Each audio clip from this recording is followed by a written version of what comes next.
उसने मेरा टॉप उतारा और मेरे साथ फिजिकल होने लगा। ये झूठ बोल रही है। मैंने इसके साथ कोई जबरदस्ती नहीं की। मीते क्यों कर रही हो ये सब मेरे साथ? 2008, 2009, 2010 किसी को मेरे बारे में नहीं बताता था।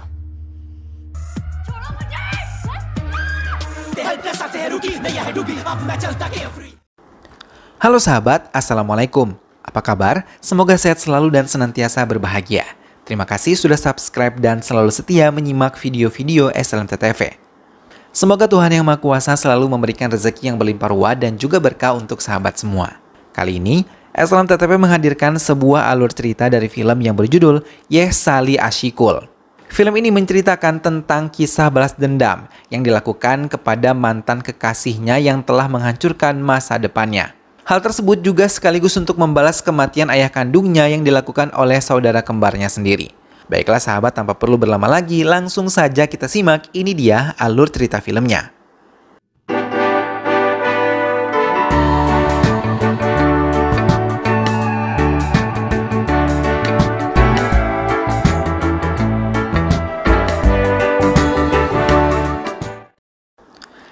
Seorang anak kecil yang biasa dipanggil Tikus oleh pegawai sebuah restoran pun dibawa oleh Sahil, salah satu pegawai restoran tersebut, untuk mempertanggungjawabkan perbuatannya. Tuan Chenu, pemilik restoran tersebut, ingin melaporkan ke pihak berwajib agar Tikus tersebut bisa mempertanggungjawabkan perbuatannya. Namun ia memohon dan berjanji tidak akan melakukan hal itu lagi. Sahil yang melihat kesungguhan sang pelaku meminta pekerjaan yang akan dibantu oleh pegawai lain. Tuan Chenu yang menolak akhirnya luluh dan memberikan mereka pekerjaan. Libur yang telah usai membuat Sahil harus kembali ke kampusnya di Simla. Ia yang mengambil jurusan manajemen perhotelan merasa bahagia apalagi saat bertemu dengan Venu, sahabat satu kamarnya di koridor kelas. Mereka pun mengikuti pelajaran seperti biasa. Namun di tengah pelajaran seorang murid baru wanita datang.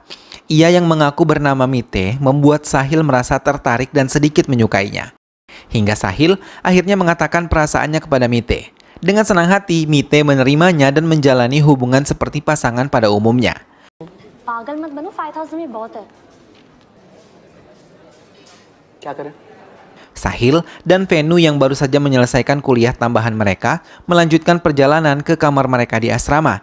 Namun di tengah jalan mereka bertemu dengan kurir pengantar pizza yang merasa kecewa karena Jehan tidak membayar uang pesanan pizzanya, bahkan tidak membukakan pintunya. Sahil pun berniat membantu, tapi saat ia memasuki kamar Jehan, ia terkejut ketika melihat Mite bersama Jehan dan Kavita tengah berkumpul bersama dan berpesta di dalam kamar Jehan. Hal itu membuat Sahil kecewa dan membuat Mite terkejut melihat kedatangan Sahil ke kamar Jehan. Sejak kejadian itu, Mite terus berusaha meminta maaf pada Sahil. Karena masih mencintai Mite, Sahil mencoba memaafkan dan memberikan Mite kesempatan lagi untuk menjadi lebih baik dalam hubungan mereka. Kali ini Sahil terpaksa meninggalkan asramanya dan melanjutkan perjalanan ke kota Manali untuk mengurus kepentingan Tuan Chenu. Namun sekembalinya dari Manali, ia lagi-lagi terkejut melihat kebersamaan dan kemesraan Mite bersama Jehan di salah satu kafe yang akan dikunjungi oleh Sahil. Kali ini Sahil sama sekali tidak memberikan maaf pada Mite yang berulang kali meminta maaf padanya dan meminta kesempatan lagi untuk memperbaiki hubungan mereka.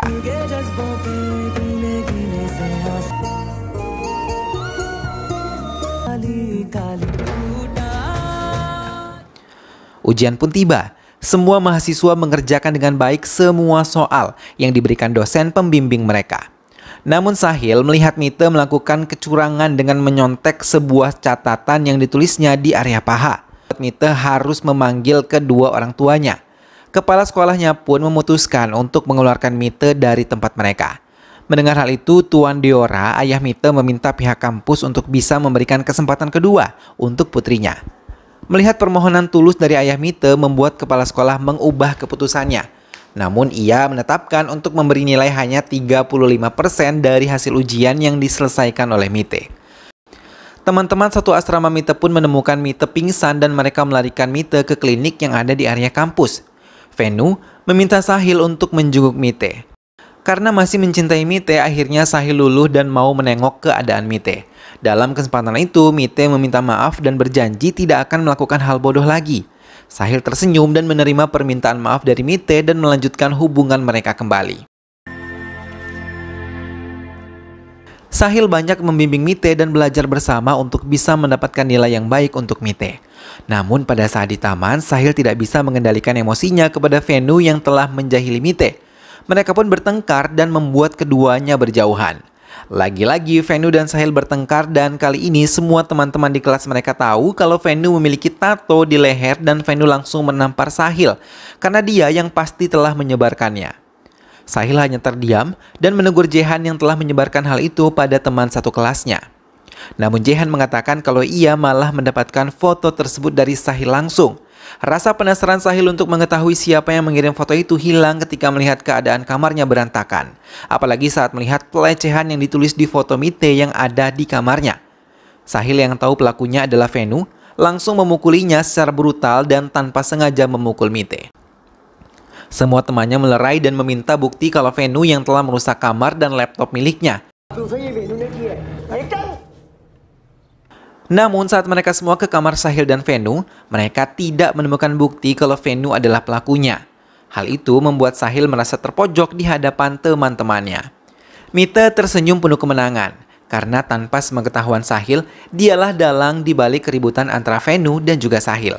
Karena ia dendam kepada mereka yang telah melaporkan kecurangannya kepada pengawas beberapa hari lalu. Namun Mite berjanji akan menghancurkan Sahil lebih dari ini. Rencana Mite pun kembali dilakukan. Kali ini Mite menggunakan cinta yang dimiliki Sahil untuknya. Ia menelpon salah satu guru mereka dan mengatakan kalau Sahil telah melecehkannya dan memukulinya. Tuan Jevan, guru yang ditelepon, terkejut ketika melihat keadaan Mite yang sangat memprihatinkan.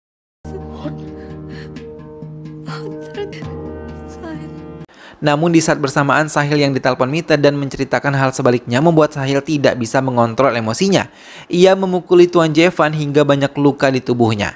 Sampai ia berhenti melakukan ketika teman-temannya mengikatnya di pojok ruangan dan menunggu sampai polisi datang. Polisi akhirnya tiba di asrama putri. Korban Jevan dan Mite pun dibawa ke rumah sakit sementara Sahil harus meringkuk di penjara. Inspektur yang menangani hal ini menyelidikinya dengan meminta keterangan pada semua teman-teman Sahil dan Mite termasuk Tuan Jevan dan Mite sendiri. Sahil terus membela diri dan mengatakan kalau saat itu Mite yang menelponnya dan meminta datang karena Tuan Jevan ingin melecehkannya. Namun tak satupun dari pihak polisi yang mempercayai hal itu. Hingga kasus ini masuk ke pengadilan dan yang sangat mengejutkan Sahil adalah pernyataan palsu yang diberikan oleh Mite di depan hakim dan teman-temannya. Hal itu membuat Sahil benar-benar terpojok apalagi saat pengacara penuntut umum membeberkan masa lalunya yang buruk dan pernah dipenjara selama 3 tahun berturut-turut atas kematian orang tuanya. Hal itu menambah Sahil tidak mendapatkan kepercayaan dan hakim memberikan hukuman kurungan 2,5 tahun penjara. Hal itu membuat Sahil tidak terima dan mencoba menyerang Mite yang tersenyum penuh kemenangan. Ia tahu Mite adalah orang di balik kehancuran hidupnya. Namun tingkah brutal yang ditunjukkan oleh Sahil membuatnya ditempatkan di sel rumah sakit jiwa. Karena dokter yang memeriksanya mengatakan Sahil menderita kelainan kejiwaan. Mite akhirnya bisa menghancurkan Sahil dengan sempurna dan mengirimkannya ke rumah sakit jiwa. Ia bisa menjalankan semua rencananya dengan sangat baik. Bahkan hubungan Venu dan Sahil pun hancur karena ulahnya. Waktu pun berlalu 3 tahun sudah semenjak hukuman yang diterima oleh Sahil. Mite kini hidup dengan kebahagiaan. Bahkan ia telah menemukan pasangan yang sempurna untuk hidupnya. Ia mendapatkan direktur muda tempatnya bekerja bernama Anuj Mathur. Sementara Sahil sendiri yang terus mendapatkan pengawasan dari dokter Irana harus terus berusaha sembuh dengan bisa mengendalikan emosinya yang meledak-ledak dengan baik. Bahkan selama di rumah sakit jiwa, Sahil merasa emosinya lebih tidak terkontrol bila melihat warna merah, warna kesukaan Mite, orang yang telah menghancurkan hidupnya. Mite kembali bertemu dengan Priyang, salah satu mantan kekasihnya sekaligus mantan korbannya. Priyang pernah bangkrut karena menyerahkan semua penghasilannya kepada Mite. Namun ketika Priyang membutuhkannya, ia malah menghilang. Priyang yang telah tahu Mite mendapatkan mangsa baru mencoba memerasnya dan akan melaporkan semuanya kepada Anuj. Sahil terus melakukan pengobatan hingga kini ia telah menunjukkan perkembangan yang baik. Dan dokter mengatakan Sahil bisa keluar dari rumah sakit ini bila terus bisa mengendalikan emosinya ketika melihat warna merah. Sahil bercerita dengan Nanu, teman baiknya di penjara, tentang Surya yang diketahui akan mengunjungi Sahil ke penjara ini. Ia mengatakan Surya adalah kakak laki-lakinya, mereka terlahir kembar. Hingga Sahil dan Nanu pun merencanakan sesuatu. Saat Surya datang untuk meminta tanda tangan Sahil, teman-teman Sahil yang lain membuat keributan hingga Surya ditinggal bersama Sahil dan Nanu oleh penjaga sampai mereka tidak mengetahui kalau Surya berhasil ditukar menjadi Sahil dan Sahil sendiri melenggang keluar dari rumah sakit jiwa.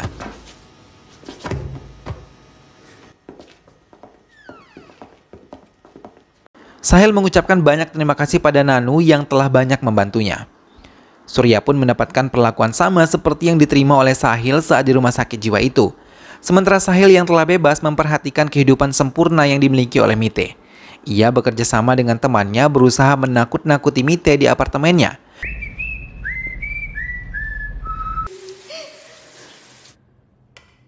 Hingga Mite menceritakan masa lalunya pada Anuj tentang Sahil yang ia susun menjadi cerita bohong. Kali ini, ia merasa ketakutan. Anuj mencoba membantu dan mencari informasi tentang Sahil. Namun Mite terkejut ketika mendengar sendiri Sahil masih di dalam rumah sakit jiwa. Priang yang masih memeras Mite kembali mendapatkan uang yang diinginkannya. Namun setelah menemui Priang, Mite malah melihat Kavita yang diamputasi kakinya oleh Sahil hingga ia pun dikejar oleh Sahil sampai ia berhasil melarikan diri dengan mobil merahnya. Ia pun menceritakan semuanya pada Anuj, tapi setelah mencari semua bukti kebenaran cerita Mite, mereka sama sekali tidak menemukannya. Malah membuat Mite merasa terpojok dan ia dianggap memiliki penyakit kejiwaan.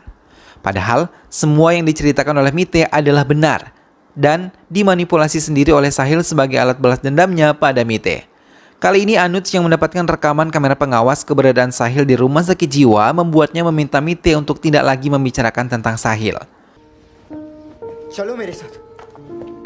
हाँ, पर वो यहाँ कैसे? और बार तुम्हारे मुंह से उसका नाम नहीं सुनना चाहता। Merasa kesal dan merasa dirinya benar, Mite memesan sebuah senjata pada Priang yang akan digunakan untuk melindungi dirinya dari Sahil. Semua rencana Mite pun dibocorkan oleh Priang kepada Sahil yang kini malah mereka bekerja sama. Namun, penyamaran Sahil selama ini terbongkar saat ia tengah ditelepon oleh Kavita untuk menceritakan tentang pernikahan Mite dan Anuj yang akan dilakukan pekan depan. Namun karyawannya mencoba menutupi kebenarannya dan menuruti permintaan Sahil yang tetap menjaga rahasianya. Ia adalah salah satu karyawan ayah Sahil dan Surya yang saat itu tahu kalau Surya adalah pembunuh ayahnya dan menumbalkan Sahil untuk kejahatannya. Namun saat itu ia tidak berdaya karena diancam oleh Surya. Pertunangan Anuj dan Mite pun dilakukan secara megah dan mewah. Semua tamu yang datang takjub akan kecantikan dan ketampanan Mite dan juga Anuj. Namun semuanya berubah ketika sebuah video muncul di tengah-tengah acara tersebut. Di video itu beberapa teman-teman Mite muncul yang pernah menjadi korban Mite sendiri. Bahkan Kavita yang merupakan sahabat baiknya di kampus pun memberikan pernyataan dan membongkar kebusukan Mite. Semua mengatakan kalau Mite hanya mengincar uang dari pasangan dan temannya sendiri. Bahkan ia menipu mereka semua untuk penggalangan dana di bawah LSM palsu miliknya. ऐसी घटिया लड़की है ये नकली ट्रस्टी महारानी साहिबा खुद थी। Anuj pun mengambil kembali cincin tunangan yang telah ia sematkan di jari Mite. Tak lama Tuan Diora terkulai lemah dan pingsan. Hingga saat ambulans tiba, Mite sendiri tidak diizinkan untuk ikut bersama keluarganya. Kemewahan yang diberikan oleh Anuj pun tidak lagi dapat dimiliki oleh Mite. Ia kembali ke rumah orang tuanya menggunakan bajai. Ia meminum banyak alkohol hingga ia tertidur pulas. Tak lama Sahil menelponnya dan mengancam akan menghabisi Diora. Hal itu membuat Mite panik dan langsung menuju rumah sakit. Namun kedua orang tuanya yang melihat kedatangannya mengusir Mite. Dan saat di koridor rumah sakit, Mite dibekap oleh Sahil, namun seorang laki-laki mencoba menyelamatkan Mite. Hingga Sahil pun berlari. Mite mengejarnya menggunakan sebuah senjata di tangannya dan ia menyerang ke segala ruangan, membuat pengunjung rumah sakit merasa terkejut. Mite terus mengejar Sahil yang berlari menghindarinya, hingga ia berhasil mendapatkan kembali Sahil yang tengah berada di ruang rawat ayahnya. Tanpa ragu, ia pun menyerang Sahil di depan orang tuanya. Kemudian ia menghantam tubuh Sahil menggunakan tabung oksigen yang ada di dekatnya. Ia terus menghantam tubuh Sahil hingga banyak mengeluarkan darah dan Sahil pun meninggal dunia. Tak lama polisi datang dan membawa Mite yang tertawa penuh kemenangan telah menghabisi Sahil dengan tangannya sendiri. Sementara orang tua Mite sendiri merasa sangat sedih melihat kenyataan hidup putrinya yang sangat buruk. 3 bulan kemudian, Mite yang dihukum seumur hidup mendapatkan kunjungan dari Surya yang mengaku sebagai saudara kembar Sahil saat melihat ekspresi terkejut dari Mite. Ia menjelaskan kalau ia merasa senang Mite telah menghabisi Sahil karena dendamnya telah usai dan ia bisa menguasai semua harta peninggalan ayahnya tanpa berbagi dengan Sahil. Namun waktu berkunjung habis hingga Mite harus kembali ke biliknya. Namun saat Mite berjalan bersama petugas, Surya bersiul dan mengeluarkan lagu yang biasa Sahil lantunkan. Mite tersadar kalau Sahil masih hidup dan ia telah menghabisi Surya, bukan Sahil. Melihat Mite ketakutan, Sahil tersenyum penuh kemenangan dan teringat ia yang meminta pegawainya untuk menjamin Surya keluar dari rumah sakit jiwa. Sahil pun mengirimnya ke rumah sakit untuk bisa mengambil berkas-berkas pribadi miliknya. Surya pun menurutinya hingga ia dituntun ke ruang rawat Deora dan di sanalah ia dihabisi oleh Mite tanpa ampun. Mite terus menjerit dan meminta dikeluarkan dari penjara dan ingin kembali menyerang Sahil yang masih melenggang bebas. Sahil melanjutkan hidup mewahnya dengan damai karena dendamnya telah terbalas dengan sangat sempurna. Dan film pun selesai. Nah sahabat, itulah tadi alur cerita dari film yang berjudul Ye Sali Ashikul. Keburukan akan berbuah keburukan dan kebaikan akan menuai kebaikan pula. Begitulah hidup ini berjalan sesuai dengan apa yang kita lakukan. Maka jika ingin mendapat kebaikan hidup, harus selalu berbuat baik kepada sesama ya sahabat. Mudah-mudahan sahabat semua terhibur setelah menyimak alur cerita film ini. Sampai bertemu kembali di alur cerita film-film selanjutnya. Ingat selalu untuk dukung SLMT TV dengan cara klik like, comment, share, dan juga subscribe. Terima kasih sudah menyimak video ini sampai akhir. Sehat selalu sahabat dan wassalamualaikum.